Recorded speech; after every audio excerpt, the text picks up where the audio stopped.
Let's pray. Everyone stay in prayer. Please close your eyes, bow down head. Everyone say to him, Lord Jesus Christ, speak to me. I want to hear your voice, my Lord Jesus Christ. You are present here because your promise, for where 2, 3 are gathered, gather in my name amidst of them. You are present here. I thankful to you for your presence, for your Holy Spirit, my Lord. Prepare us to your voice, my Lord. Touch me. Give me a fresh anointing. Dear God, I must decrease, you must increase. All glory for you. I confess I'm nothing, you're everything, my Lord Jesus Christ. Please send your fresh anointing upon every single person. In the name of Lord Jesus Christ. I ask this prayer in the mighty name of Lord Jesus Christ. Amen. Amen. Amen. खुदावंद यीशु मसीह के पाक पवित्र और आला नाम में आप सबको सलाम। आइए खुदावंद के कलाम मुकद्दस को पढ़ेंगे। मुकद्दस लूका की अंजील और उसका दूसरा बाब और उसकी 7वीं आयत से हम कलाम मुकद्दस की तिलावत करेंगे। और उसका पहलौठा बेटा पैदा हुआ और उसने उसको कपड़े में लपेटकर चरनी में रखा, क्योंकि उनके वास्ते सराय में जगह ना थी। उसी इलाके में चरवाहे थे जो रात को मैदान में रहकर अपने गल्ला की निगहबानी कर रहे थे। और खुदावंद का फरिश्ता उनके पास आ खड़ा हुआ और खुदावंद का जलाल उनके चौगिर्द चमका और वो नहायत डर गए। मगर फरिश्ते ने उनसे कहा, डरो मत, क्योंकि देखो मैं तुम्हें बड़ी खुशी की बशारत देता हूं जो सारी उम्मत के वास्ते होगी, कि आज दाऊद के शहर में तुम्हारे लिए एक मुनज्जी पैदा हुआ है, यानी मसीह खुदावंद। और इसका तुम्हारे लिए निशान है कि तुम एक बच्चे को कपड़े में लिपटा और चरनी में पड़ा हुआ पाओगे। और यकायक उस फरिश्ते के साथ आसमानी लश्कर के एक गिरोह खुदा की हमद करती और ये कहती जाहिर हुई कि आलम बाला पर खुदा की तमजीद हो और जमीन पर उन आदमियों में सुलह जिनसे वो राजी है। सब कहेंगे आमीन। तशरीफ रखें। बहुत ही खास मैसेज है जो अभी हम सुनने वाले हैं। आज का उन्वान है, उसे क्यों चरवाहा बनना पड़ा। Why it had to be a shepherd। उसे क्यों चरवाहा। बाइबल मुकद्दस में लिखा हुआ है उसकी 8वीं आयत, उसी इलाके में चरवाहे थे जो रात को, दिस इज अ वेरी, आप जरा इसको पढ़ें, आप सुने। उसी इलाके में चरवाहे थे, उसी इलाके में चरवाहे थे जो रात के वक्त, ये आपने याद रखना है। पढ़ें इसको, माइक ऑन करें, शाबाश। सुने जी, जो आज फर्स्ट टाइम आए उन्हें वार्मली वेलकम करते हैं, जो कंटिन्यू आ रहे हैं उन्हें अप्रिशिएट करते हैं। अपने लिए जोरदार तालियां एक मरतबा बजाएं। दूसरा बाब 8वीं आयत जी मैं पढ़ देता हूं आपके लिए। उसी इलाके में चरवाहे थे जो रात को मैदान में रहकर अपने गल्ला की निगहबानी कर रहे थे। रात को मैदान में रहकर, रात को मैदान में रहकर चरवाहे रातों को कब बाहर निकलते हैं। कभी भी चरवाहे सर्दियों में अपने माल मवेशी को लेकर बाहर नहीं निकलते हैं। कभी भी चरवाहे जो हैं सर्दियों में जब बर्फबारी हो रही हो तो अपने मवेशी, अपनी भेड़ बकरियों को लेकर बाहर मैदानों में, तो रात के वक्त, तो इसका मतलब है ये मौसम कोई और था। ये तो बात पक्की है, ये मौसम कोई और था, ये वाला मौसम नहीं था। लेकिन नबी कहते हैं बर्रा कब पैदा हुआ। यीशु मसीह खुदा का बर्रा था और बर्रा तब पैदा होता है जब मौसम बहार आता है, और मौसम बहार जो है वो अप्रैल में आता है। तो बाइबल सच्ची है, लेकिन तो भी क्रिसमस का मतलब है मसीह की इबादत करना। इसलिए चाहे वो नबी कहते हैं अप्रैल में पैदा हुआ, मई में हुआ, जून में हुआ, जुलाई में हुआ, अगस्त में हुआ, दिसंबर, पैदा तो हुआ है। इसलिए 25 दिसंबर यीशु मसीह पैदाइश की डेट नहीं है। रात के वक्त हम भी रात को इबादत कर रहे हैं। हम आपको हकीकत का पता होना चाहिए, आपको सच का पता होना चाहिए, जो बाइबल में लिखा है वो आपको पता होना चाहिए। तो फिर ये चरवाहा और भेड़ का क्या कॉम्बिनेशन है, ये इनका क्या मेल मिलाप है? क्या बाइबल मुकद्दस में यीशु मसीह को पैदा ही होना था तो उसका सबसे बड़ा मैसेज जो है, सबसे बड़ा पैगाम जो है, सबसे बड़ा मैसेज जो है जो दुनिया में दिया गया था वो यीशु मसीह की पैदाइश का दिया गया था। और ये सबसे बड़ा मैसेज जो है ये बिशपों के पास क्यों नहीं गया, ये बड़े बड़े पादरियों के पास क्यों नहीं गया, ये बड़े बड़े आलमों के पास क्यों नहीं गया? खुदा ने सबको बाईपास कर दिया। अब याद रखना, सबको बाईपास किया है। अब बिशप क्या सोच रहे थे, हमारे घर में जीसस पैदा होगा, जीसस हमारे घर में पैदा होगा। हर पादरी यही सोच रहा है हमारे घर में पैदा होगा। जब यीशु मसीह पैदा हुआ तो वो मुकद्दसा मरियम के घर में पैदा हुआ। और पहली खबर जो यीशु मसीह की पैदाइश की है, यीशु मसीह पैदा हुआ, खबर कहां से आई? आसमान से। और खबर देने वाला कौन है? फरिश्ता। क्योंकि इंसान गड़बड़ करता है, खुदा को पता है इंसान कभी कभी गड़बड़ कर जाता है। इसीलिए खुदा ने जब भी बड़ी खबरें दी हैं, बड़े मैसेज की खबर दी है, तो फरिश्ते ने आसमान से आकर वो खबर दी है। जब मेरा आका पैदा हुआ, खुदावंद यीशु मसीह पैदा हुआ, जब मैं बिलव्ड स्वीट हार्ट खुदावंद यीशु मसीह पैदा हुआ, तो जमीनी खबर नहीं, आसमानी खबर आई, आसमान से खबर आई, आसमान से खबर आई। और फरिश्तों की बातें जो है ना, ये बड़े लोग नहीं समझते हैं, बड़े आलम लोग फरिश्तों की जुबानें नहीं समझते। ये अब्रानी समझते हैं, यूनानी समझते हैं, लतीनी समझते हैं, आरामी समझते हैं, फारसी समझते हैं, इंग्लिश समझते हैं, ये ग्रामर सीखते हैं। फरिश्तों की जुबानें जो हैं, फरिश्ते की जुबान बड़े लोग नहीं समझते हैं, छोटे लोग समझते हैं। इसलिए फरिश्ता जो है बड़े लोगों के पास नहीं, छोटे लोगों के पास आया। Hallelujah, hallelujah. बड़े लोगों को बाईपास किया है। हालेलुया। हाँ, बैठे हैं, सुने, क्योंकि वो उनको अपने इल्म पे बड़ा घुमंड होता है। चरवाहे अनपढ़ थे, अनस्कूल्ड, अनट्रेंड, अनफिट, किसी सूरत में भी फिट नहीं बैठते थे कि सबसे बड़ा पैगाम इनको दिया जाए। यही तो बात है, जो दुनिया की नजर में हकीर होता है, जो दुनिया की नजर में छोटा होता है, जो दुनिया की नजर में बेवजूद होता है, जो दुनिया की नजर में बेकार होता है, खुदावन यीशु से पकड़ता है और सबसे बड़े काम लेता है। हालेलुया। अनफिट। अभी मैं मैसेज सुना तो आपको नबी का, यही मैसेज है। मैं तो इंट्रोडक्शन करा रहा हूं, असल मैं तो अभी आनी है। फिर आप बोलोगे ये कहां छुपा के रखी हुई थी। Hallelujah, hallelujah. लोग असल चीज पहले पेश करते हैं, ज्यादा मजेदार चीज पहले पेश करते हैं। मगर बाइबल में जब मेरे आका ने मैं बनाई, जब उसने अंगूरों का शीरा बनाया, तो उन्होंने कहा यार ये तो पहले से बेस्ट है, तो बेस्ट चीज आने वाली है। हालेलुया। अनफिट, चरवाहे, अनपढ़, दुनिया से कटे हुए, लोगों से कटे हुए, चर्च से कटे हुए, सेमिनरी से कटे हुए, बिशपों से कटे हुए, थियोलॉजी से कटे हुए, मैथमेटिक्स से कटे हुए। उनके पास कौन आया? फरिश्ता। आपको पता है जब मेरे आका को पैदा होना था, यीशु मसीह को पैदा होना था, तो लूका की इंजील पहला बाब पढ़े तो वहां पर लिखा हुआ है एक फरिश्ता है, जब्राइल फरिश्ता। जब्राइल फरिश्ता आया और वो फरिश्ता भी डायरेक्ट किसके पास आया? एक गरीब लड़की के पास, जो 18 साल की गरीब लड़की थी, पानी भरने जा रही थी। उनके घर के अंदर गरीब माँ बाप और गरीब लड़की थी, उसके पास आया और आकर फरिश्ते ने उसे पैगाम दिया। क्यों? जब बड़ा पैगाम होता है तो फरिश्ता लेकर आता है।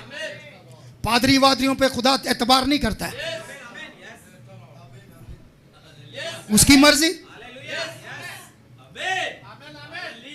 उसको पता है ये डंडी मार जाते हैं, ये लोगों को खुश करते हैं, इसलिए जब भी बड़ा काम हुआ है, पादरियों से भी काम लेता है, लेकिन बड़ा काम जब हुआ है तो उसने फरिश्ता भेजा है। मुकद्दसा मरियम के पास फरिश्ता आया और फरिश्ते ने उसे आकर कहा, सलाम है तुझ पर, खुदावंद की तरफ से तुझ पर फजल हुआ है। किसकी तरफ से? खुदावंद यीशु मसीह की तरफ से तुझ पर फजल हुआ है। सारे बिशपों को छोड़ दिया, पादरियों को छोड़ दिया, पादरियों की बीवियों को छोड़ दिया, पादरियों की बेटियों को छोड़ दिया और तुझ पर फजल हुआ है।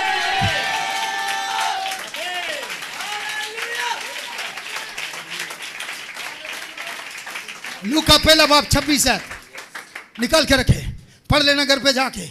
तुझ पर फजल हुआ है। छोड़ दिया मैंने सबको, काइनों को, प्रीस्ट को छोड़ दिया सबको, तुझ पर फजल हुआ है। पढ़े पढ़े, ताकि यकीन होना चाहिए सबको कि मैं बाइबल से बार बात नहीं कर रहा हूं। 26 आयत। Hallelujah hallelujah. छठे महीने में जिब्राइल फरिश्ता, सुन ले, हाँ जी, यहाँ लिशबा के पास आता जी, पढ़े पढ़े। छठे महीने में जिब्राइल फरिश्ता खुदा की तरफ से गलील के एक शहर में, गलील के एक शहर में जिसका नाम नासरत है। 1:26 आगे पढ़े। एक कुंवारी के पास भेजा गया। एक कुंवारी वो है जिसके ईमान में शक नहीं है। कुंवारी वो है जिसके कलाम में अमेजिश नहीं है, जिसने अपने आप को नापाक नहीं किया है, जो अभी तक खुदा के कलाम के साथ खालिस है। और यीशु मसीह का फरिश्ता एक खालिस कुंवारी के पास आया। आमीन। और सुने, जितनी भी तंजीमें मिशनें हैं ये मिलावट वाली हैं, ये कुंवारियां नहीं है। बाइबल 17 बाब मुकाशवा पढ़ लें, वो कसबियों की माँ है। वो बहुत बड़ा चर्च है। इन्होंने सबने जब अकीदे आ जाते हैं, जब रस्म रिवाज आ जाते हैं, तो कोई पाक नहीं रहता है। पाक तभी है जो पूरे का पूरा कलाम पर ईमान रखता है, वो पाक है। और जो पूरे कलाम पर ईमान नहीं रखता वो पाक नहीं है। किसी ने अकीदों से शादी की हुई है, किसी ने मिशनों से शादी की हुई है, किसी ने रसूमात से शादी की हुई है, मगर कुंवारी वो है जिसने कलाम के साथ अपने आप को जोड़ दिया। हाँ, मरियम भी कटी हुई थी, बैठे, मां मरियम भी कटी हुई थी, वो भी कटी हुई थी। आया जिब्राइल फरिश्ता आया, डायरेक्ट बड़े पैगाम जो है हम लोगों को दिए गए। इसलिए ये चक्रों से निकले, थियोलॉजी से निकले, ये सेमिनरियों से निकले, ये अबरानी यूनानी से निकले। अगर अबरानी के वसीले निजात आती तो यहूदी सारे निजात पा जाते। हमें अबरानी यूनानी नहीं, हमें यीशु मसीह चाहिए।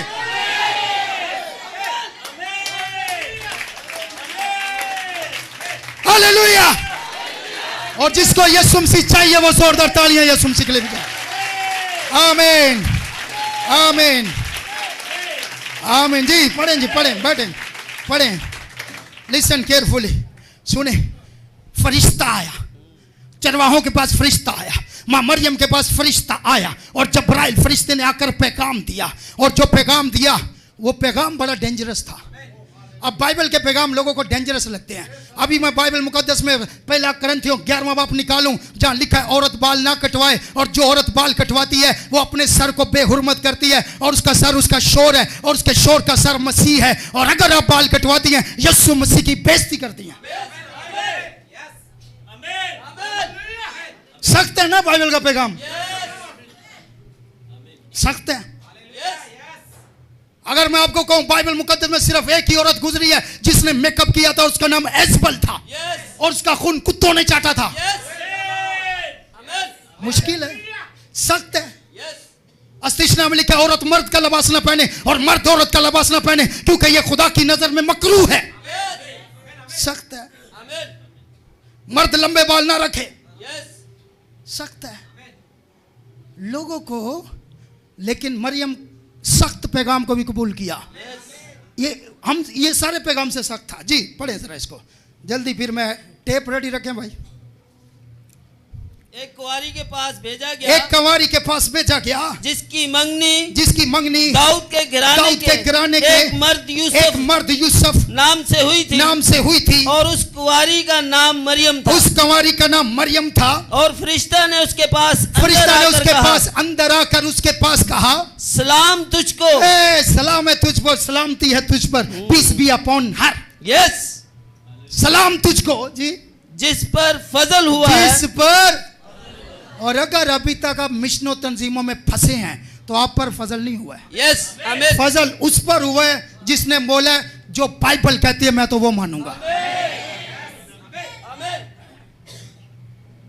वो आजाद भी है। यस, तुझ पर फजल हुआ है। और आगे सुने जरा, जल्दी करें भाई, मैं इसको क्लोज करूंगा। फजल हुआ है, खुदावन तेरे साथ है। सुन ले, तुझ पर फजल हुआ, जिस पर फजल हुआ है खुदा उसके साथ है। yes. सबके साथ नहीं है। yes. खुदा उसके साथ है जिस पर फजल हुआ है। आगे वो इस कलाम से बहुत घबरा गई, डर गई। ये कैसा मैसेज है जी? आगे सुनो। और सोचने लगी कि ये कैसा सलाम है, कैसा सलाम है जी। आगे फरिश्ता ने उससे कहा है, मरियम, फरिश्ते ने उससे कहा, मरियम खौफ ना कर, क्योंकि खुदावन की तरफ से तुझ पर फजल खुदावन हुआ की तरफ से तुझ पर फजल हुआ है, मैं को अपनी तरफ से नहीं कह रहा। आगे, और देख तू हामला होगी। आज सबसे डेंजरस एक लड़की जिसकी मंगनी हो जाए और वो कंवारी हो और पैगाम उसको ये मिले कि तू हामला होगी, सबसे डेंजरस पैगाम हिस्ट्री का। यस, और शरीयत के मुताबिक उसको पत्थर मार के संसार करना था। लेकिन क्या है, ये वाकई कंवारी थी, ये कलाम से प्यार करती थी जी। पढ़े आगे क्या उसने क्या बोला, मैं फिर इसको खत्म करने लगा जी। उसने क्या बोला? तू हमला होगी और तेरे बेटा होगा, उसका नाम यीशु रखना। उसका नाम यीशु रखना। ये पहली मर्तबा यीशु नाम इंसानी लबों पर आया है। यस, आमीन, हालेलुया, हालेलुया। ये फरिश्ता बता रहा है और आगे चल के इंसानी लबों पर आएगा जी। वो बुजुर्ग होगा, और खुदा ताला का बेटा कहलाएगा, और खुदा उसके बाप दाऊद का तख्त उसे देगा। हाँ जी, आगे। और वो याकूब के घराने पर अब तक बादशाही करेगा, और उसकी बादशाही का आखिर ना होगा। मरियम ने फरिश्ता से कहा, ये क्यों कर होगा, जबकि मैं मर्द को जानती नहीं, मैं तो किसी मर्द से मेरी कोई वाकफियत नहीं है। वाकफियत का मतलब है कोई फेल नहीं किया मैंने। तो मैं तो किसी को जानती नहीं, ये कैसे होगा? अब सुने कैसे होगा जी। और फरिश्ता ने जवाब में उससे कहा कि रूह कुदस तुझ पर नाजिल होगा। रूह कुदस तुझ पर नाजिल होगा। Hallelujah, hallelujah. रूह कुदस तुझ पर नाजिल होगा। यीशु मसीह किसका बेटा हुआ यहाँ इसके मुताबिक? रूह कुदस का। आमीन। रूह कुदस, तसलीसी कहते हैं रूह कुदस अलग खुदा है, बेटा अलग खुदा है, खुदा बाप अलग खुदा है। आमीन। ओ भाई यहाँ देखो, रूह कुदस यीशु मसीह रूह कुदस का बेटा। यस। फिर यीशु मसीह कहते हैं बाप मेरा खुदा मेरा बाप है। यस। तो फिर यीशु मसीह दोनों में से कौन सा उसका बाप हुआ? यस। हम तो कहते हैं कि रूह कुदस, बाप बेटा रूह कुदस एक ही है। यस, आमीन। और उसका नाम खुदावंद यीशु मसीह है। आमीन। ये उसके अलग अलग ऑफिस हैं। यस। सुन ले जी आगे, रूह कुदस जी। रूह कुदस नाजिल होगा और खुदा ताला की कुदरत तुझ पर साया करेगी, और इस सबब से वो मालूद मुकद्दस खुदा का बेटा कहलाएगा। और देख तेरी रिश्तेदार अलिशबा के भी बुढ़ापे में बेटा होने वाला है जी। पढ़ते जाएं। और अब उसको जो बांझ कहलाती थी 6वां महीना है, क्योंकि जो कौल खुदा की तरफ से है वो हरगिज बेतासीर ना होगा। मरियम ने कहा, देख मैं खुदावन की बंदी हूँ। आप सुन ले, सब दावा मैं खुदावन की बंदी हूँ, तो उसकी बात कौन मानेगा? मैं खुदावन की बंदी हूँ, नो आर्गुमेंट, नो फाइट। कलाम है ना, ऊपर से आया है। उसने बोला मैं पहले अपने बिशप से पूछूंगी, पादरी से पूछूंगी, एल्डर से पूछूंगी, डीकन से पूछूंगी, आलम से पूछूंगी। जो खुदा के बंदे होते हैं वो खुदा के कलाम पर ईमान रखते हैं। आमीन। पढ़ दे जी, खत्म किया मैंने जी। मैं खुदावन की बंदी हूँ, मैं खुदावन की बंदी हूँ, तेरे कौल के मेरे लिए तेरे कौल के मुआफिक हो। तब फरिश्ता उसके पास से चला गया। अब फरिश्ते को उसने तेरे कौल के, तो जब बड़ा पैगाम आता है तो कौन लेकर आता है? फरिश्ता। बड़ा पैगाम आया, माँ मरियम के पास फरिश्ता आया। बड़ा पैगाम आया, चरवाहों के पास फरिश्ता आया। इस जमाने में बड़ा पैगाम आया। 1947 के अंदर ब्रदर बैनम को बड़ा पैगाम देना था, तो 1947 के अंदर फरिश्ता आ गया, ग्रीन मिल के अंदर फरिश्ता उतर आया और उसने आकर पैगाम दिया, और ब्रदर ब्रैनम ने कहा मैं तो नहीं जा सकता, उसने कहा मैं तेरे साथ जाऊंगा। हालेलुया। बड़ा पैगाम छोटे लोगों के पास आता है, बड़ा पैगाम। हालेलुया। फरिश्ता। तो मेरे भाई और मेरी बहनों सुने, चरवाहे क्यों अदन से देख लें। पहला चरवाहा कौन था? पहला चरवाहा बाइबल मुकद्दस में कौन था? पहला चरवाहा आदम का बेटा काइन, आबल था। पहला चरवाहा कौन था? आबल था। और उसके बाद जब हम देखते हैं तो उसके बाद हावल के बाद भेड़ बकरी, जो लिखा हुआ है, इब्राहिम चरवाहा था। इब्राहिम क्या था? चरवाहा था। फिर याकूब चरवाहा था। उसके बाद मूसा।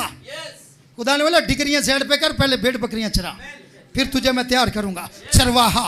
दाऊद जिसने चाची जूलियत को मारा, वो कौन था? चरवाहा था। एक चरवाहे को, एक गरीब बंदे को जिसका कुछ भी नहीं है, ना आगे ना पीछे, कोई क्वालिफिकेशन नहीं है, कोई डिग्री नहीं है, कुछ भी नहीं है, खुदा ने उस चरवाहे को चुना और कहा आज के बाद तू इस्राएल का बादशाह होगा।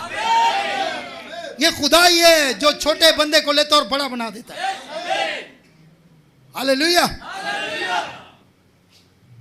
उसके बाद बहुत सारे चरवाहे, अमूस चरवाहा था, बहुत सारे नबी, ज्यादातर नबी चरवाहे थे। क्यों? भेड़ और चरवाहे का कॉम्बिनेशन है भाई। अदन के अंदर कुर्बान किसको किया गया? भेड़ को। और यीशु मसीह जो है वो महान चरवाहा है। सबसे बड़ा चरवाहा कौन है? उसने बोला मैं अच्छा चरवाहा जो अपनी भेड़ों के लिए।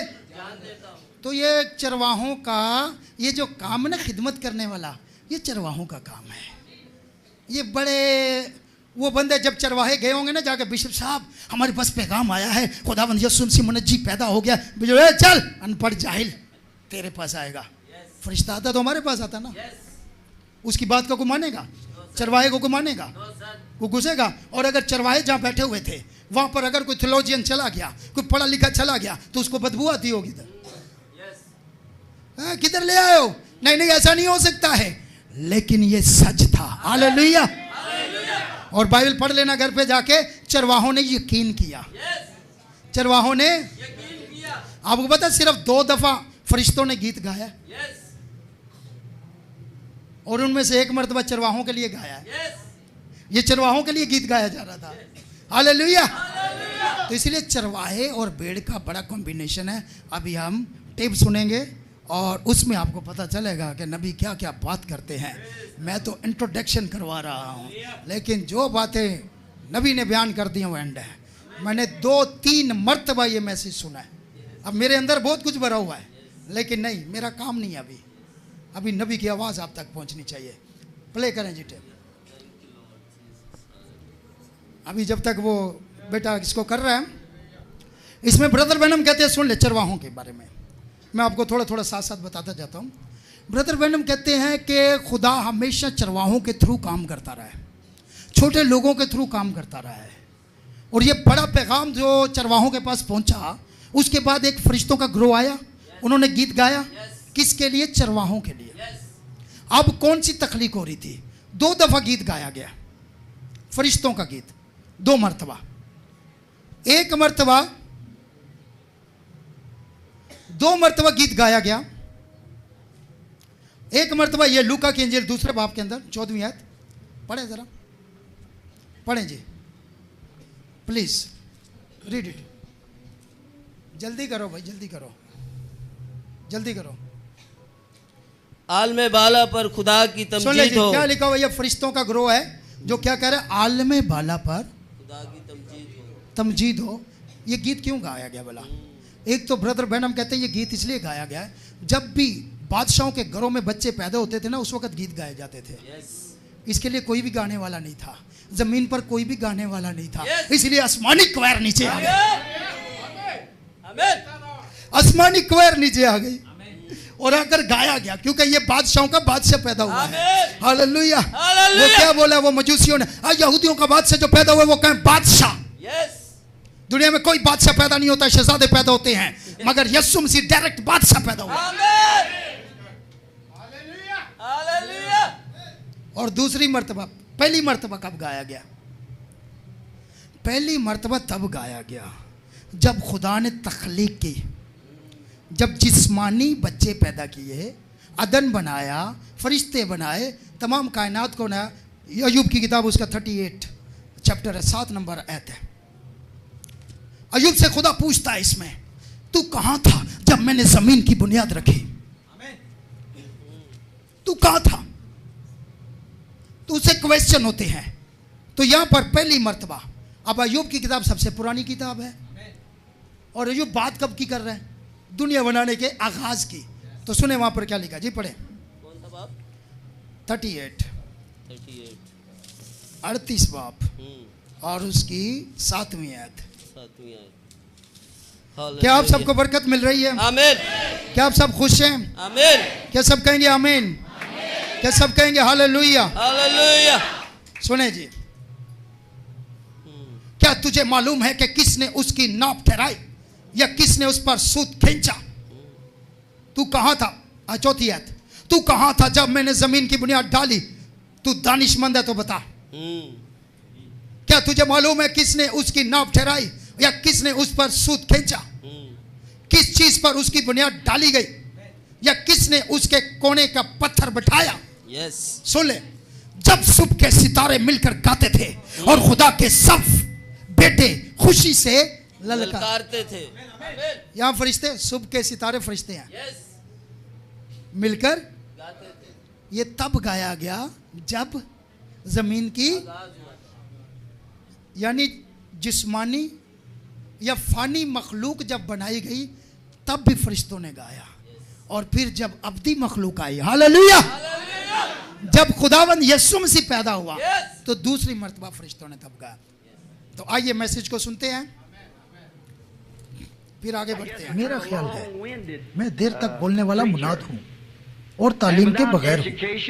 मेरा ख्याल है मैं कुछ लोगों को मुनाद की तरह नहीं लगता हूँ और मैं एक मुनाद होने का दावा भी नहीं करता। मैं बस एक्स्ट्रा टायर की मालिक हूँ, लेकिन मैं महसूस करता हूँ मेरे पास खुदा की तरफ से एक पैगाम है और मेरा अपना अंदाज है और मैं इसे अपने अंदाज से पेश करता हूँ और मैं इसे दुनिया के सामने उसी तरह पेश करने की कोशिश करता हूँ। और अगर मैं इस पैगाम के साथ कायम नहीं रहता तो मैं खुदा का गद्दार और आपके लिए रियाकार हूँ। अगर एक आदमी कोई बात कहे और उस पर ईमान ना रखे तो वो रियाकार होगा। हमें हमेशा अपने दिल से सच्चाई बयान करनी चाहिए। देखें, लोग हम पर गौर करते हैं, चाहे वो हमारे साथ अदम इत्तेफाक करें तो भी हमें ईमानदार मर्द और खवातीन बनना चाहिए। देखें, हमें दिल से बोलना चाहिए और हमारे दिलों में सच्चाई होनी चाहिए। पिछले साल या उससे पिछले साल मुझे एक मसीही से गुफ्तगू करने का मौका मिला था, बल्कि मैं माजरत चाहता हूँ, मुझे यहाँ रमादा में क्रिसमस का पैगाम देने का मौका मिला था और मेरा ख्याल है यहाँ या फिनिक्स में इस उन्वान पर बोला था, छोटा बैतलहम ही क्यों। और मेरा ख्याल है फिर गुजरे साल मैं इस उन्वान पर बोला था, हमने मशरिक में उसका सितारा देखा है और उसे सिजदा करने आए हैं। और आपको मालूम है, हम बाइबल पढ़ते हैं तो हैरान होते हैं जब हम लफ्ज क्यों को देखते हैं। और आज रात के लिए मैंने सोचा है, अगर आप थोड़ी देर मुझे बर्दाश्त करें और मेरे साथ दुआ करें तो मैं कोशिश करूंगा कि आपको अपना क्रिसमस का पैगाम सुनाऊं। अगर इसके बाद अगला क्रिसमस आया तो खुदा जानता है कि हमारा अगला क्रिसमस कहाँ होगा। बस एक साल ये हमारा आखिरी क्रिसमस हो सकता है जब तक हम अगले मेज पर इकट्ठे नहीं होते हैं। और वो इस तरह का नहीं होगा, बल्कि वो हमारा उसके साथ पाक इशा का नया खाना और पीना होगा। और वो इस रास्ते के इख्तिताम पर बाप की बादशाही में होगा। तो फिर आए इस तरह रसाई हासिल करें कि ये क्रिसमस का आखिरी पैगाम है और हम बड़ी संजीदगी से हमेशा इसमें इकट्ठे होते रहें। मैं आज रात एक गैर मामूली उन्वान पर बोलना चाहता हूँ। और कभी कभी खुदा अनोखी बात में होता है, वो एक अनोखे तरीके से काम करता है, ना कि आम तरीके से बल्कि अनोखे तरीके से, अनोखे औकात में और अनोखे मनाजिर में। क्योंकि वो अनोखा है। आमीन।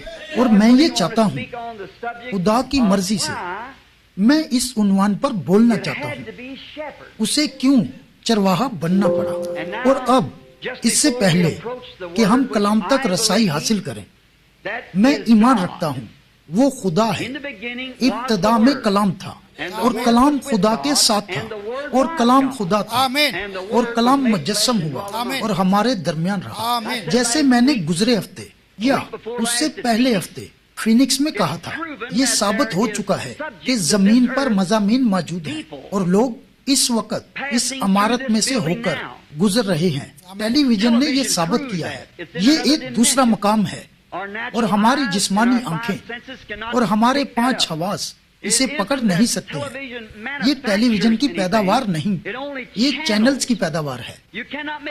आप अपनी उंगली को नहीं हिला सकते हैं, आप अपनी आंखें नहीं झपक सकते हैं, बल्कि ये हमेशा के लिए रिकॉर्ड हो जाता है। मैं खड़ा हो सकता हूँ और एक आदमी ऑस्ट्रेलिया में है और यहाँ पर एक टेलीविजन की स्क्रीन पर है और वो आदमी सिर्फ बोल ही नहीं सकता बल्कि अपनी उंगली भी हिला सकता है, आंख झपक सकता है, और जो कपड़े उसने पहने हैं उनके रंग आप स्क्रीन पर देख सकते हैं, चाहे वो अफ्रीका में हो, ऑस्ट्रेलिया में हो या दुनिया में कहीं भी हो।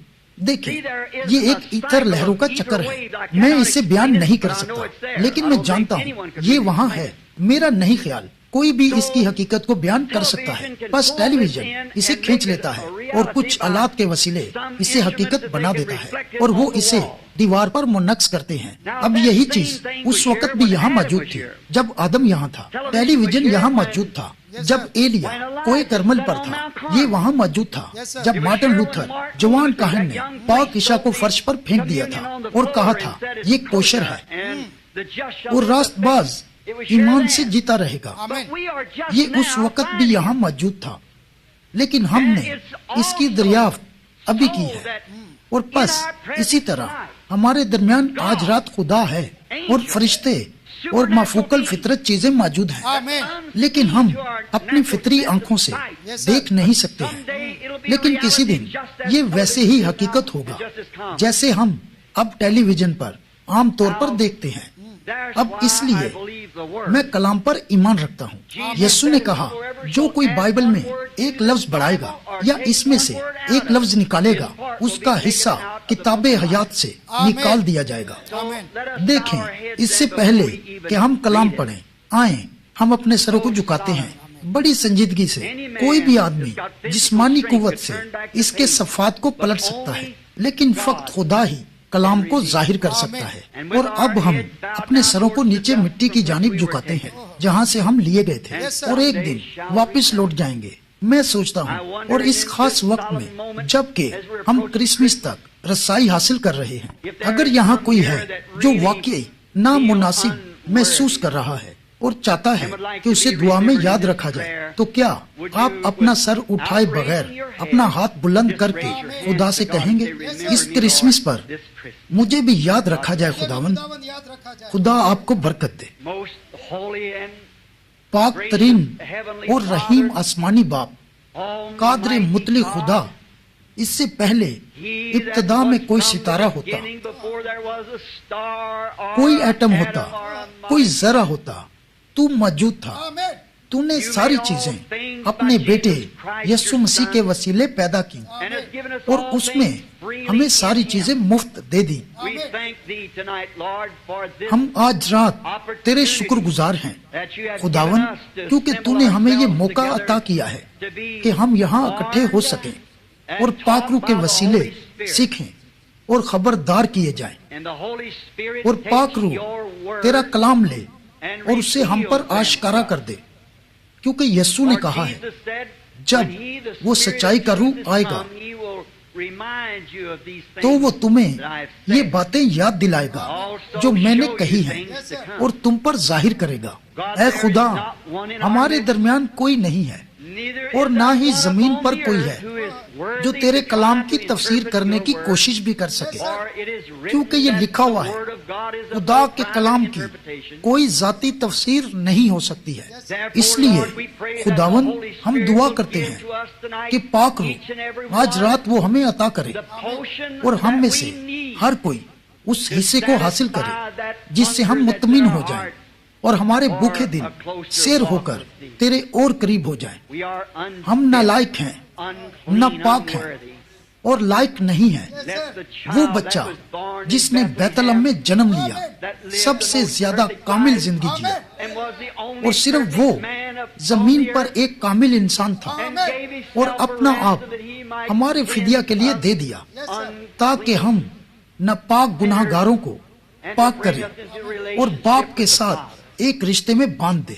आज रात हमें वो पाक रूह अता कर दे ताकि कलाम की मुनादी के वसीले वो ऐसा ही करे। खुदावंद खुदा, आज इस जगह बहुत सारे बीमार पड़े हुए हैं और सबसे अच्छी मेडिसिन भी हमारे पास है जो डॉक्टरों ने हमें दी है, और बेहतरीन अद्वियात हैं और बेहतरीन अस्पताल हैं, और अभी तक हमारे महान साइंसदान दरियाफ्त कर रहे हैं, और अभी तक जितनी बीमारियां हम जानते थे उससे बढ़कर दुनिया में हैं, क्योंकि दुनिया जितना जानती थी अब उससे ज्यादा गुनाह और बेइत्कादी मौजूद है।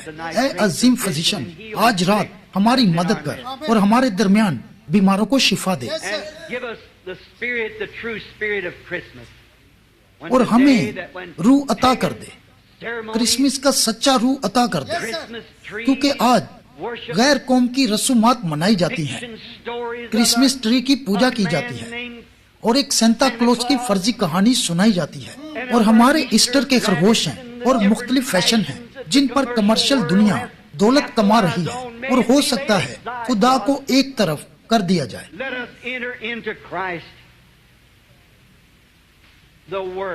आए मसीह के कलाम में शामिल हो जाएं, क्योंकि हम ये उसके नाम और उसके जलाल के लिए मांगते हैं। आमीन। अगर आप पाक कलाम में से मेरे साथ पढ़ना चाहते हैं तो ये मुकद्दस लूका का 2 बाब है। क्या आप मुझे ठीक से सुन रहे हैं? क्या आपने माइक्रोफोन में कोई तब्दीली करनी है? क्या पीछे वाले मुझे ठीक सुन रहे हैं? अगर सुन रहे हैं तो अपने हाथ बुलंद करें। आपका शुक्रिया। मुकद्दस लूका की मार्फत लिखी गई अंजील का 2 बाब निकालें। और उन दिनों में ऐसा हुआ कि कैसर अगुस्तस की तरफ से ये हुक्म जारी हुआ कि सारी दुनिया के लोगों के नाम लिखे जाएं। ये पहली इसम नवीसी सूर्या के हाकम के अहद में हुई, और सब लोग नाम लिखवाने के लिए अपने अपने शहर को गए। बस यूसुफ भी गलील के शहर नासरत से यहूदिया में दाऊद के शहर बैतलहम को गया, इसलिए कि वो दाऊद के घराने और औलाद से था, ताकि अपनी मंगेतर मरियम के साथ जो हामला थी नाम लिखवाए। जब वो वहां थी तो ऐसा हुआ कि उसके वजह हमल का वक्त आ पहुंचा और उसका पहलौठा बेटा पैदा हुआ, और उसने उसको कपड़े में लपेटकर चरनी में रखा, क्योंकि उनके वास्ते सराय में जगह ना थी। और उसी इलाका में चरवाहे थे जो रात को मैदान में रहकर अपने गल्ला की निगहबानी कर रहे थे। और देखो, खुदावंद का फरिश्ता उनके पास आ खड़ा हुआ, और खुदावंद का जलाल उनके चौगिर्द चमका, और वो नहायत डर गए। मगर फरिश्ते ने उनसे कहा, डरो मत, देखो मैं तुम्हें बड़ी खुशी की बिशारत देता हूँ जो सारी उम्मत के वास्ते होगी, कि आज दाऊद के शहर में तुम्हारे लिए एक मुनज्जी पैदा हुआ है, यानी मसीह खुदावन। और इसका तुम्हारे लिए ये निशान है कि तुम एक बच्चे को कपड़े में लिपटा और चरनी में पड़ा हुआ पाओगे। और यकायक उस फरिश्ते के साथ आसमानी लश्कर की एक गिरोह खुदा की हमद करती और ये कहती जाहिर हुई कि आलमे बाला पर खुदा की तमजीद हो, और जमीन पर उन आदमियों में जिनसे वो राजी है सुलह।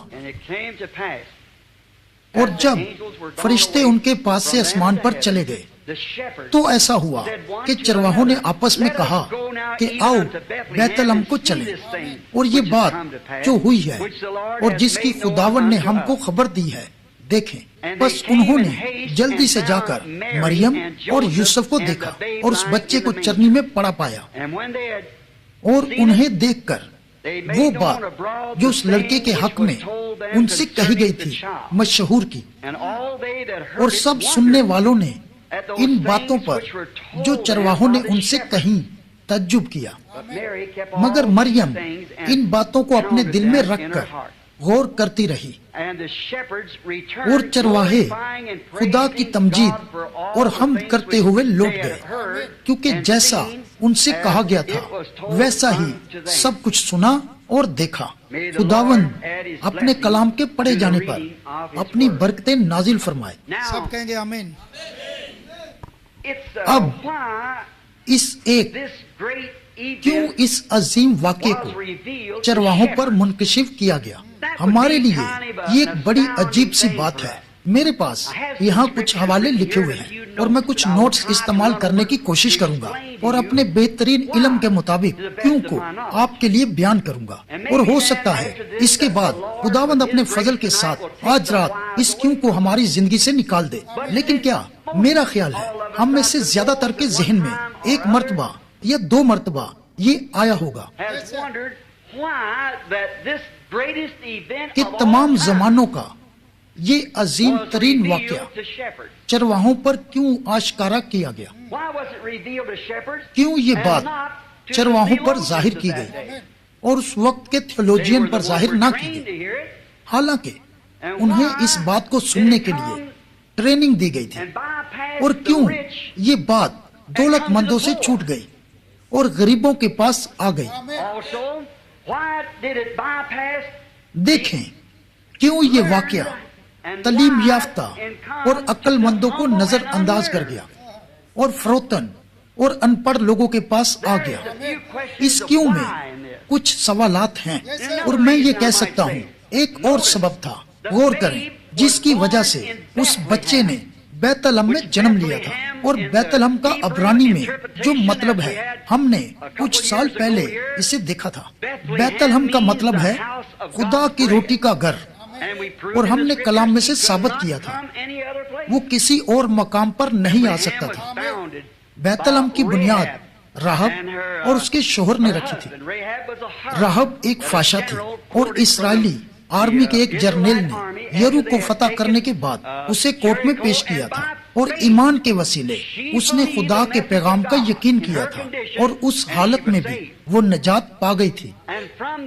और फिर जब यशुआ ने जायदाद की तकसीम की कि किस किस को क्या मिलेगा, और ये एक बड़ा सबक है, मुझे उम्मीद है किसी वक्त मैं इसे ट्यूसान में बयान करूंगा कि वो अब्रानी माएं अपने बच्चों को कैसे जन्म दे रही थी। जब वो दर्दे ज़े में बच्चा पैदा करने लगती थी तो जो नाम उसने उस बच्चे को दिया था उसी हिसाब से माऊदा देश में उसे रखा गया था, और यही कबीला है। ये अजीम बात है। खुदा का पूरा कलाम ठीक एक साथ संगम में है। अगर ये संगम में नहीं है तो फिर ये बेतरतीब खुदा का कलाम नहीं हो सकता है। ये आपके ख्यालात हैं जो कलाम को बेतरतीब करते हैं। कलाम पूरी तरह तरतीब में है और फिर वो जिंदगी की रोटी है, जैसा हमने गुजरे हफ्ते या उससे पहले हफ्ते फिनिक्स में सिखाया था। और जिंदगी की रोटी होते हुए वो खुदा के रोटी के घर के अलावा कहीं और नहीं आ सकता था। और इसलिए ये क्यों था। अब यहाँ बैतलहम में यीशु ने जन्म लिया था और बैतलहम में यहूदियों का इबादत खाना था। बड़े मजहबी लीडर बैतलहम में रहते थे। दाऊद चरवाहा अजीम बादशाह बैतलहम में पैदा हुआ था। उसका बाप यस्सी बैतलहम में पैदा हुआ था। उसका दादा ओबेद बैतलहम में पैदा हुआ था। इसी तरह तमाम रास्तों से गुजरते हुए वो बैतलहम से आया और यहीं बैतलहम के बड़े इबादत खाने के साये में इब्ने दाऊद यीशु ने जन्म लिया था। फिर वो सब लोग तरबियत याफ्ता थे और इन तमाम सालों में मसीहा की आमद के मुंतजिर थे। 4000 साल पहले मसीहा की आमद की नबूवत की गई थी। और फिर मसीहा का जन्म बड़े इबादत खाने के साए में हुआ। फरिश्ते क्यों पहाड़ों के ऊपर उन अनपढ़ गैर तरबियत याफ्ता चरवाहों के पास गए थे और इस पहले अजीम पैगाम के साथ वहां पहुंचे थे और चरवाहों को हुक्म दिया गया था, तरबियत याफ्ता और अक्लमंदों को नहीं बल्कि चरवाहों को। ये एक अजीब बात है, क्या ये नहीं है? लेकिन कहीं ना कहीं क्यों होना था। यहाँ एक क्यों है, अब एक क्यों का जवाब भी होना चाहिए और खुदा के अलावा कोई आदमी जवाब नहीं जानता है। फक्त वही एक अकेला इसका जवाब दे सकता है। अब याद रखें, मसीहा पहले ही उस शहर में था, उस शहर के एक अस्तबल में जन्मा था, जबकि ठीक वहाँ के बड़े इबादत खाने में सरदार काहिन था और अजीम प्रीस्ट थे और थियोलॉजियन थे और दानिश्वर और तरबियत याफ्ता लोग और बाकी सब मसीहा का इंतजार कर रहे थे और वो ठीक उनके दरमियान था। लेकिन फिर फरिश्ते वहां क्यों गए? यहूदिया की पहाड़ियों पर उन गैर तालीम याफ्ता, गैर तरबियत याफ्ता, गैर मुहज़्ज़ब और सबसे ज्यादा गरीब लोगों के पास क्यों गए? और वो इस काम के लिए बिल्कुल नाअहल लग रहे थे, लेकिन उन पर पैगाम मुनकशिफ हुआ और उन्हें पैगाम के साथ भेजा गया। क्या आप मेरी राय जानते हैं? ये बहुत ज्यादा ताकतवर तो नहीं है, लेकिन मैं अपनी राय देना चाहता हूँ। मैं खुदा की हिकमत की वजह से इस पर ईमान रखता हूँ और वो जानता था वो इस तरह के पैगाम को कबूल नहीं करेंगे जिस तरह ये आया था।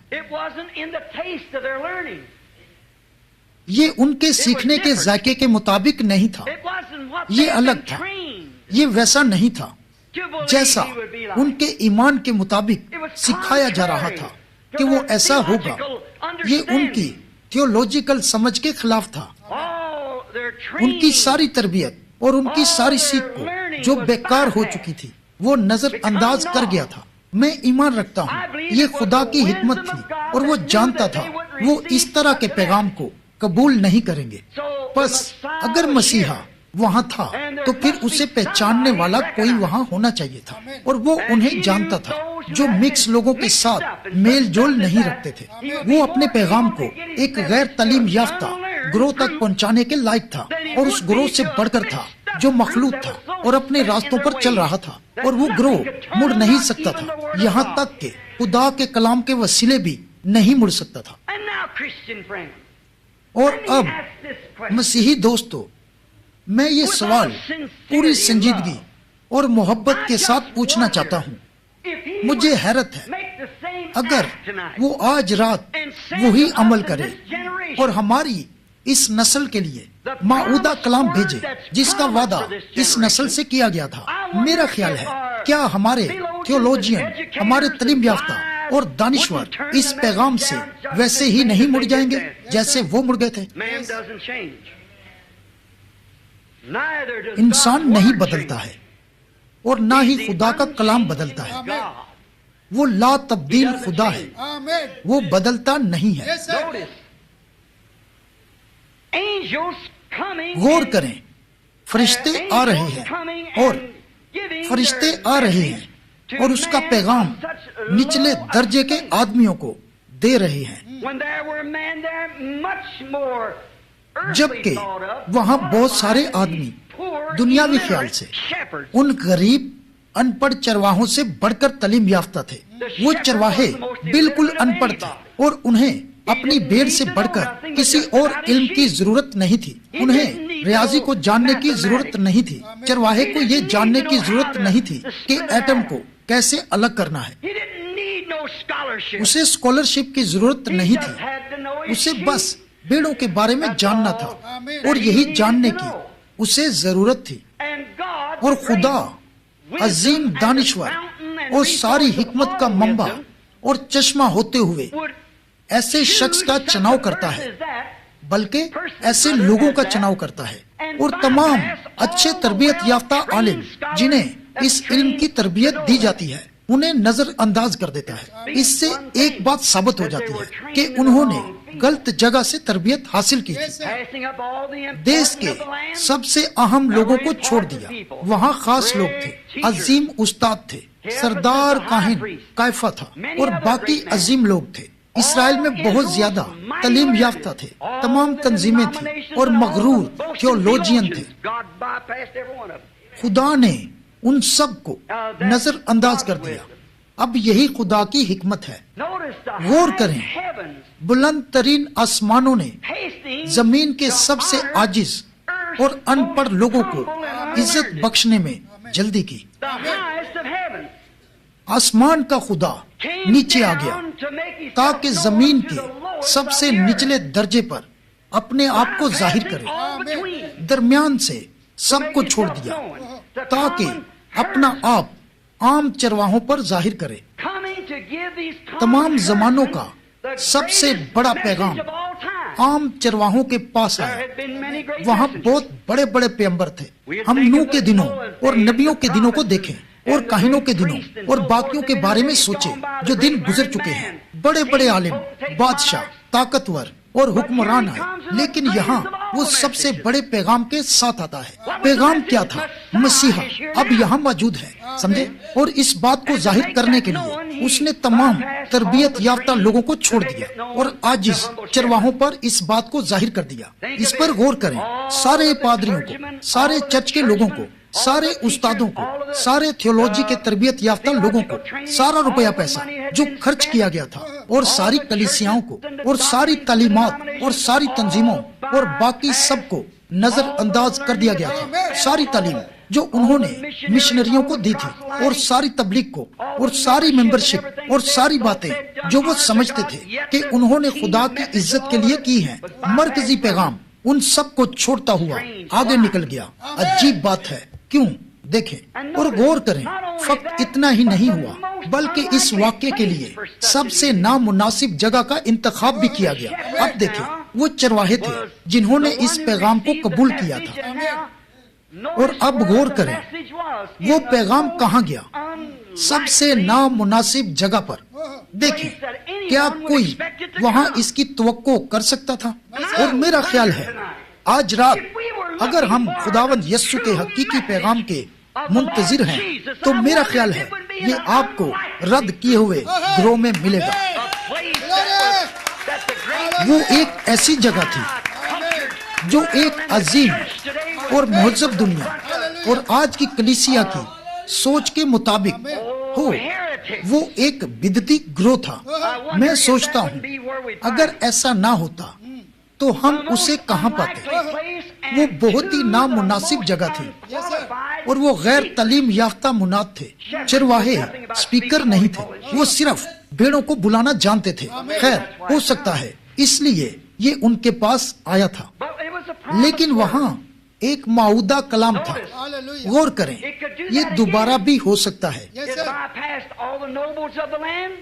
उसने देश के उमरा को छोड़ दिया, उसने आला लोगों को छोड़ दिया और अदना लोगों पर जाहिर किया, और तमाम आला लोगों को जो इल्मे इलाहियात की डिग्री रखते थे और नफ्सियात के माहिर थे और आला तालीम याफ्ता थे और जिनके बड़े बड़े चर्चिस थे, उनको नजरअंदाज कर दिया और जो कुछ नहीं थे उन पर जाहिर किया। उसकी हिकमत ने, यानी कादरे मुतलिक खुदा की लामहदूद हिकमत ने ये काम किया ताकि जो हमेशा के लिए सबसे बड़ा पैगाम था उन पर जाहिर किया जाए।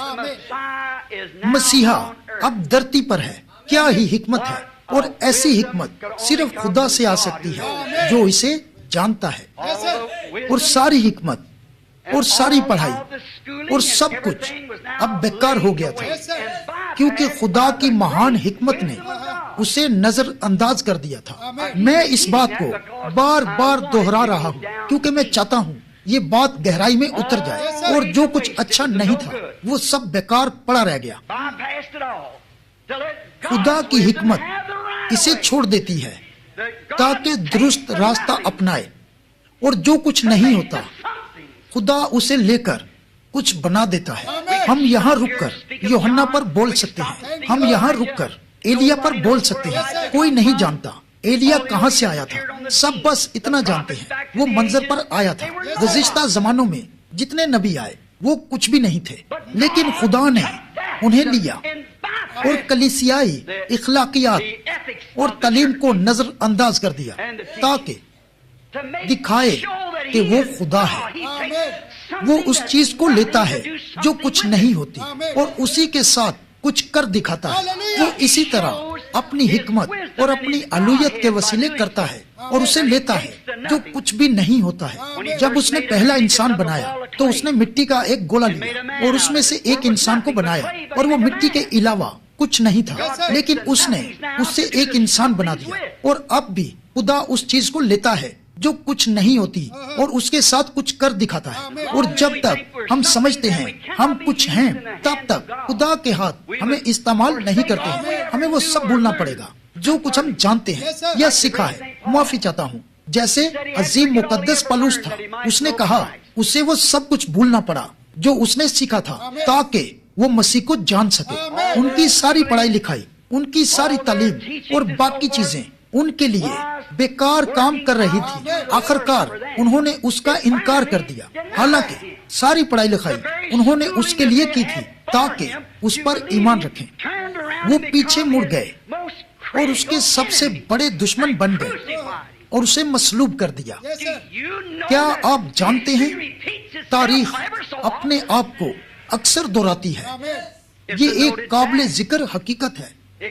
ये काम फिर दोबारा हमारे वसीले हो सकता है। आप कहते हैं अगर मैं उस वक्त होता, ठीक है। अगर अब आप जानना चाहते हैं कि आप उस वक्त क्या करते, तो अपनी इस वक्त की हालत पर गौर करें और इस तरह आप देख सकते हैं आप उस वक्त क्या करते, क्योंकि ये बात यकीनन जाहिर कर रही है।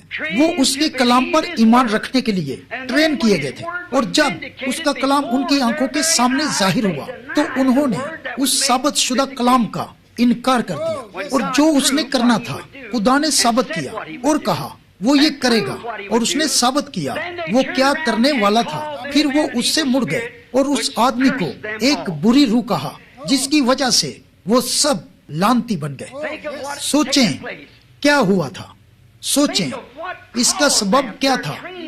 उनकी ट्रेनिंग इसका सबब बनी थी कि वो उस जमाने के मुजस्सम कलाम को ना पहचान सके। वो ट्रेनिंग जो उनके स्कूलों में उनके बेहतरीन उस्तादों ने दी थी।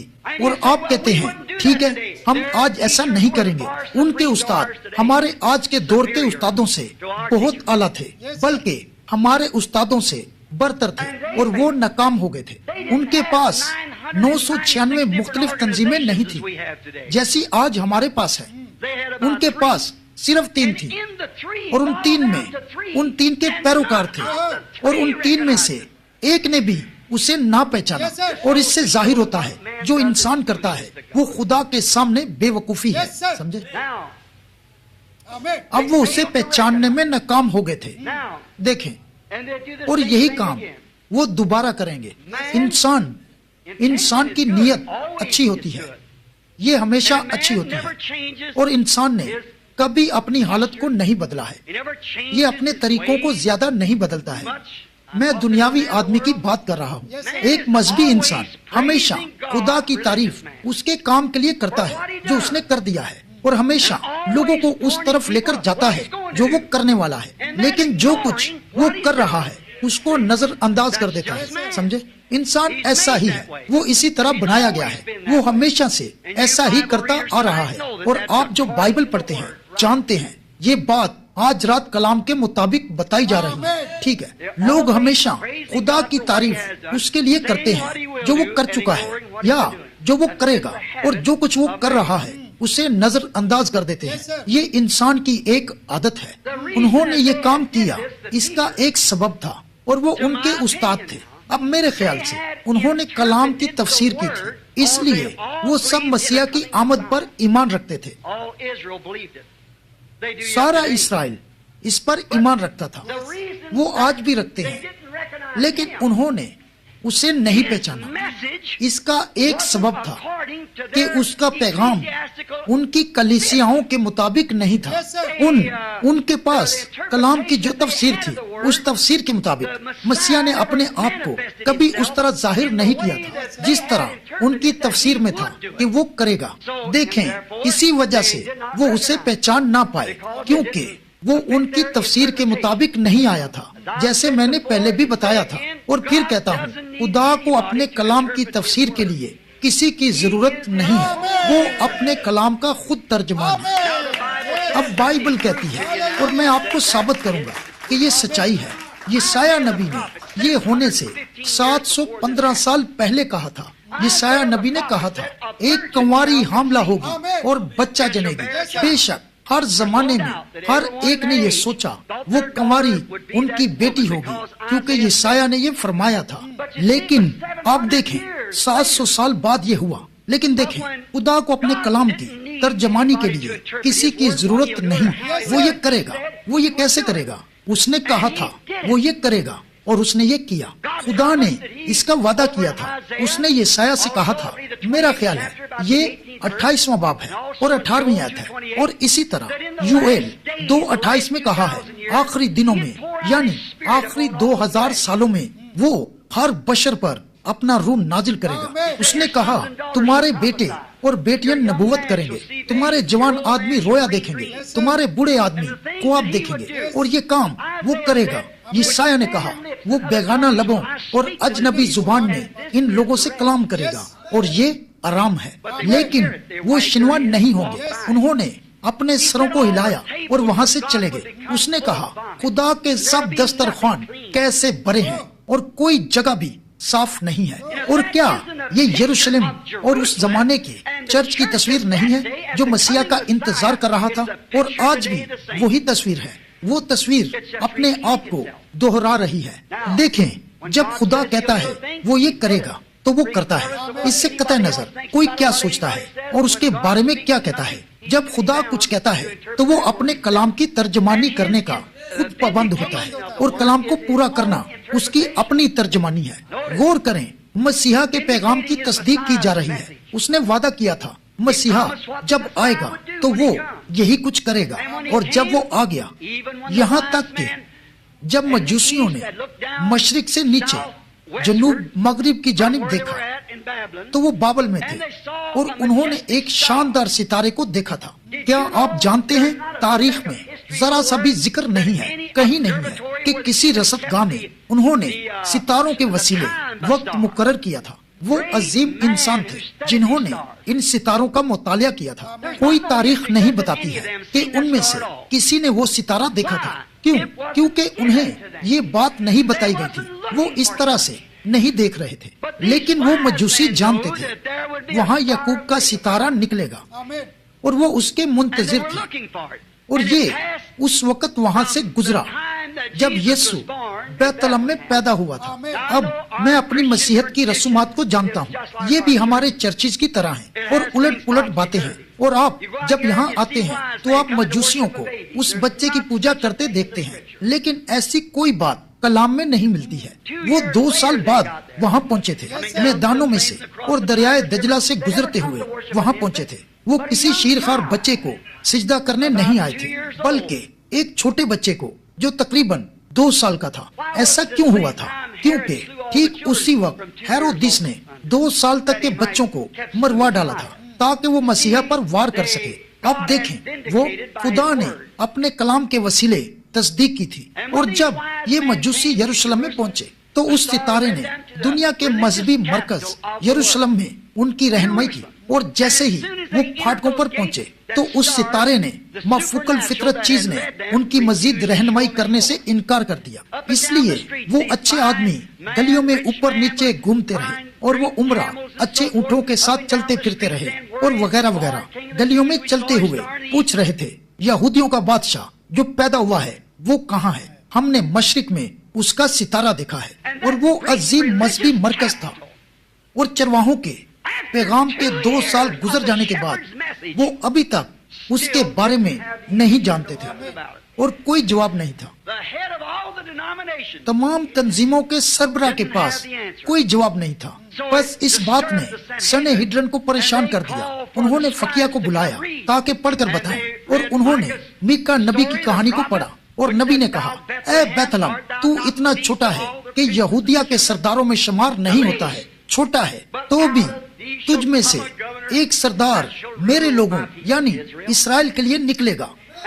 और कलाम के पढ़ने के बाद वही कलाम उनकी आंखों के सामने साबित हो रहा था, तो भी उन्होंने उसे कबूल ना किया। हालांकि कलाम ने ये फरमाया था, मुझे शक है वो आज भी ऐसा ही करेंगे, चाहे कलाम का वादा जो आज के लिए किया गया था साबित भी हो जाए। हो सकता है मैं दोबारा ये मुनादी ना कर सकूं, लेकिन मैं चाहता हूँ आप इसे पकड़ लें। वो फिर भी इसका यकीन नहीं करेंगे। आमीन। बाप की अजीम हिकमत आदमी की। आइए अपने कदमों पर खड़े होकर जोरदार तालियां बजाएंगे इस खूबसूरत मैसेज के लिए।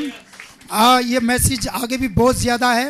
अगर आप मज़ीद सुनना चाहें तो आप ऑनलाइन जाके हमारे चैनल पर सुन सकते हैं, branham.org के ऊपर जाके वेबसाइट से डाउनलोड कर सकते हैं और आप ये मैसेज पूरा सुन सकते हैं। यीशु मसीह के लिए जोरदार तालियां बजाएंगे। क्या आप सबको बरकत मिली है?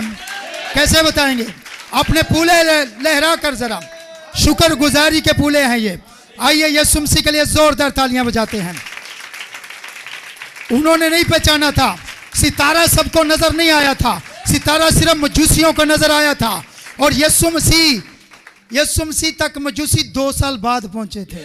आजकल सब कुछ एक ही जगह पहुंचा देते हैं, ऐसा नहीं था। तो बाइबल मुकद्दस की जो तरतीब है हमें उसके मुताबिक चलना है। तशरीफ़ रखें, हम एक गीत गाएंगे हदिये का, और इसके बाद एक छोटा सा सेशन है क्वेश्चन आंसर का, और उसमें जो भी क्रिसमस के बारे में है कोई भी बताएगा उसको गिफ्ट दिया जाएगा। हाथ अपना उठाएंगे आप, और जो सही जवाब देगा उसको गिफ्ट दिया जाएगा 500। ठीक है, ये रिनहार्ड भाई जो हैं वो पूछेंगे आपसे क्वेश्चन। तो बस इस गीत के बाद हम वो सेशन शुरू करेंगे। और टेप्स अगर आप सुनना चाहें, टेप सुनना बहुत ज़रूरी है ब्रदर ब्रैनम के मैसेज।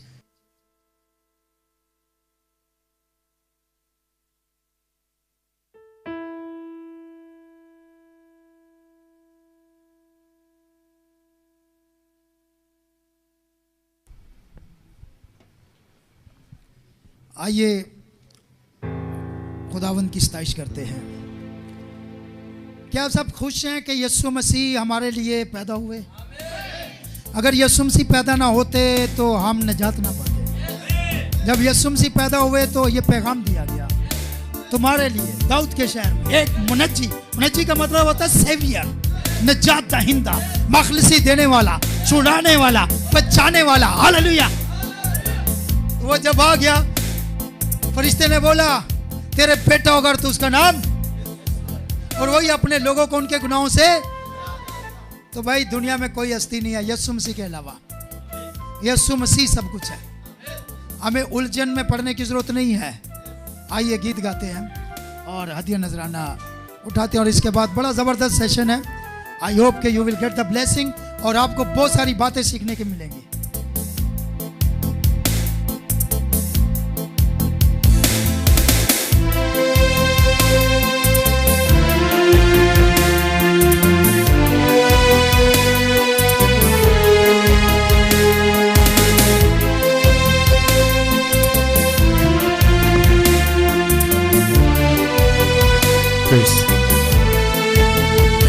रोशनी रोशनी सारा आलम हुआ, जिंदगी जिंदगी हिल उठी कहकशा।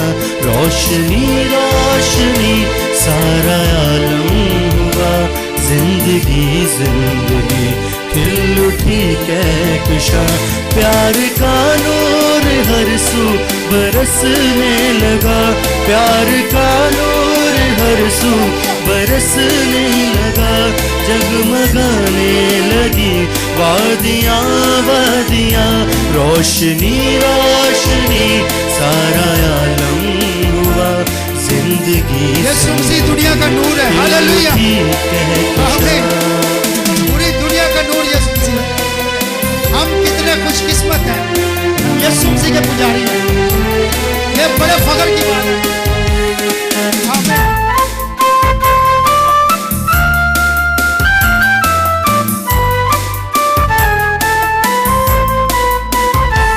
आज ताकों में नए फूल खिलने लगे, प्यार के दीप हर सिमत जलने लगे। आज ताकों में नए फूल खिलने लगे, प्यार के दीप हर सिमत जलने लगे। प्यार के दीप हर सिमत जलने लगे। रोशनी रोशनी सारा आलम हुआ, जिंदगी जिंदगी खिल उठी कहकशां। रोशनी रोशनी सारा आलम हुआ, जिंदगी जिंदगी खिल उठी कहकशां।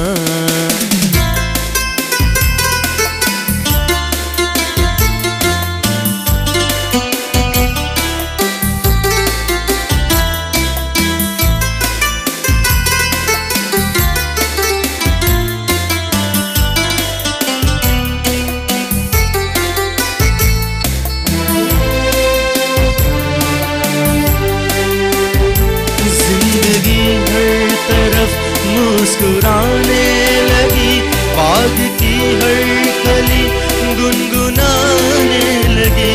जिंदगी हर तरफ मुस्कुराने लगी, बाग की हर कली गुनगुनाने लगी।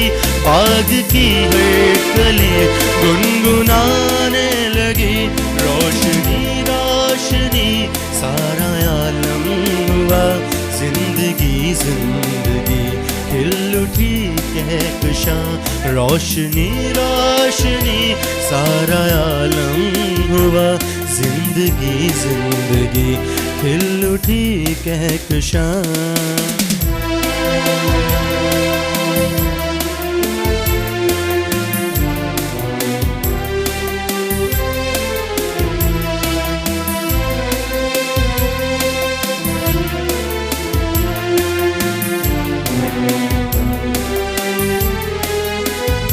नासरी तेरे दम से बहार आ गई, तेरी उल्फत की हर सू पुकार आ गई। नासरी तेरे दम से बहार आ गई, तेरी उल्फत की हर सू पुकार आ गई। तेरी उल्फत की हर सू पुकार आ गई। रोशनी रोशनी सारा आलम हुआ, जिंदगी जिंदगी खिल उठी कहकशां। रोशनी रोशनी सारा आलम हुआ, जिंदगी जिंदगी खिल उठी कहकशां। प्यार का नूर हर सू बरसने लगा, प्यार का नूर हर सू बरसने लगा। जगमगाने लगी वादियाँ वादियाँ, रोशनी रोशनी सारा आलम हुआ, जिंदगी जिंदगी खिल उठी कहकशां। रोशनी रोशनी सारा आलम हुआ, जिंदगी जिंदगी खिल उठी कहकशां।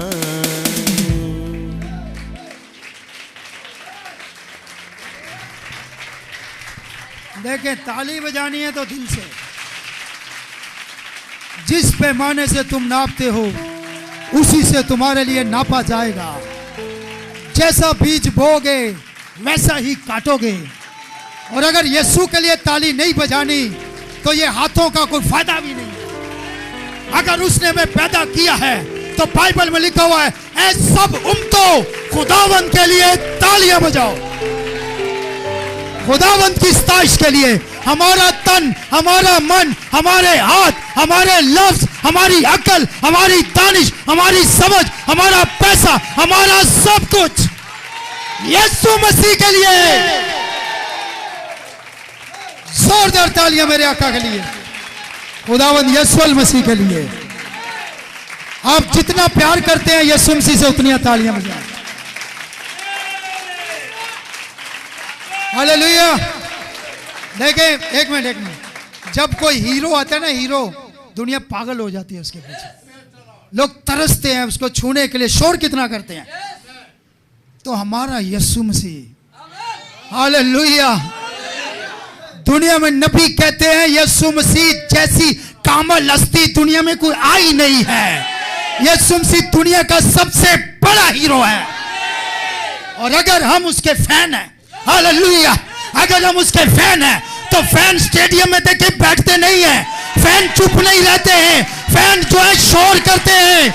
अगर यीशु मसीह हमारा चैंपियन है, यीशु मसीह हमारा हीरो है, यीशु मसीह हमारा कप्तान है, यीशु मसीह हमारा कैप्टन है, यीशु मसीह हमारा निजात दहिंदा है, तो फिर उसकी रया कैसे होनी चाहिए, उसके फैन कैसे होने चाहिए, उसके लोग कैसे होने चाहिए।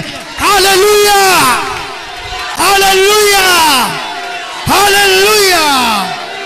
रोशनी, रोशनी, हालेलुया, हर तरफ रोशनी मेरे आका ने की है। क्या सब खुश हैं? सब कहेंगे आमीन, सब कहेंगे हालेलुया, हालेलुया। आपको पता है जैसे जैसे मैच बढ़ता है, जैसे जैसे स्कोर बढ़ते हैं और मैच खत्म होने वाला होता है, एक्साइटमेंट ज्यादा होती है। अब मीटिंग खत्म होने वाली है, हालेलुया। अब जज्बा कम नहीं होना चाहिए, अब जज्बा ज्यादा होना चाहिए। अब प्लेयर भी ज्यादा खेलेगा और जितने भी उसके फैन हैं वो भी, हालेलुया, आमीन। जोरदार तालियां यीशु मसीह के लिए, हालेलुया, आमीन। बैठे बैठे। ये तो इबादत ऐसी होनी चाहिए कि जैसे जैसे आगे जाए बंदे का जोश ऊपर जाए। गाड़ी ज्यादा गर्म, इंजन ज्यादा गर्म होता है ना, तो गाड़ी तेज भागती है। और अगर तो आपके इंजन गर्म हो गए हैं तो फिर चौथा गियर, पांचवा गियर, टॉप गियर लगाने की जरूरत है। कोई शैतान रोक नहीं पाएगा, कोई शैतान रास्ते की रुकावट नहीं पड़ेगा, क्योंकि हालेलुया यीशु मसीह पैदा हुआ है, दुनिया का आका पैदा हुआ है, दुनिया का बादशाह पैदा हुआ है, दुनिया का मुनज्जी पैदा हुआ है, मेरा निजात दहिंदा पैदा हुआ है। एक मरते बंदे को जिंदगी मिल जाए, एक मरता हुआ बंदा है, डॉक्टर बोले 2 मिनट के बाद तू मर जाएगा, और 2 मिनट के जब 2 मिनट खत्म होने वाले हो, आखिरी सेकंड रह रहा हो, और उस वक्त कोई आ जाए और आके बोले कि तुझे नहीं मरना है, तू जिंदा रहेगा, तेरी खातर मैं मरूंगा, तो फिर आपका जोश कैसा होना चाहिए।